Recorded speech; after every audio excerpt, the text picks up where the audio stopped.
بالله من الشیطان الرجیم بسم الله الرحمن الرحیم په 16 تاریخ د دویمې میاشتې 2021 چې زمانه زه د تیمرګي د اړې نه کوم کسانو بوکینګ کړم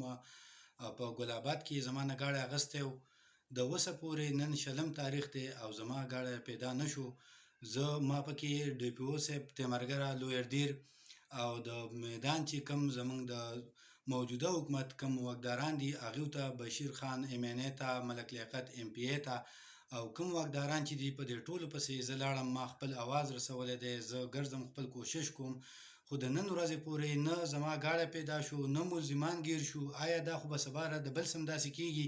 چې په خپلو حلالو پیسو باندې به گاړی الي او هغې به مزدوري کوي او هغه کسان به راپاسي گاړی به ترې اخلي او بس داسې به ناست دي لکه په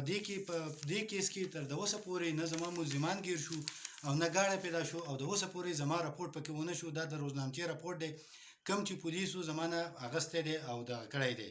د روزنامچې کم نقل مت چې دا غ راپورټ دی د اوسه پورې ونه شو او ما پکې د شکایت کم کمپلین سیل چې دی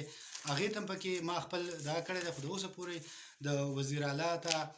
ما هم خپل درخواست کړی دی کم د شکایت کم کمپلین چې دی نه د هغې نه ماته د اوسه پورې څه بیرته راپورټ رانغی د اوسه پورې او د کم چې ما د بجلی د بیل خبره کوله نو دا هغه زما د بجلی بیل دی کم چې زما سره 80000 روپۍ را سره وي دا هغه د بجلی بیل دی خو زه په زور دا بالکل په دغه سره دا مطالبه کوم د خپل واکداران نه چې زما ملزمان دي گیر شي او ماته د خپل گاړی حواله شي ما سره د انصاف وشي زه خپل اواز اوچتول غواړم زه د دې خپل مطالبه کول غواړم آیا په دې کې د پولیس انوالي ولې د اوسه پورې نه ملزمان گیریږي او نه گاړی پیدا کیږي تر څو پورې به ماته به کله انصاف میلاویږي د څو پورې به زه خپل کوشش داسې جاري ساتم او کوم به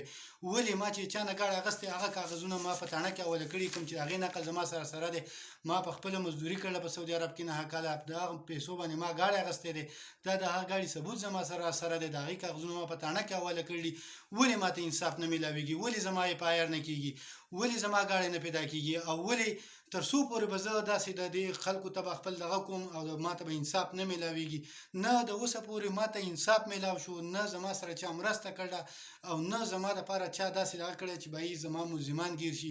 پته نه لګي چې په دې کې آیا پولیس انوال دي آیا په دې کې داسې غټ واکداران انوال دي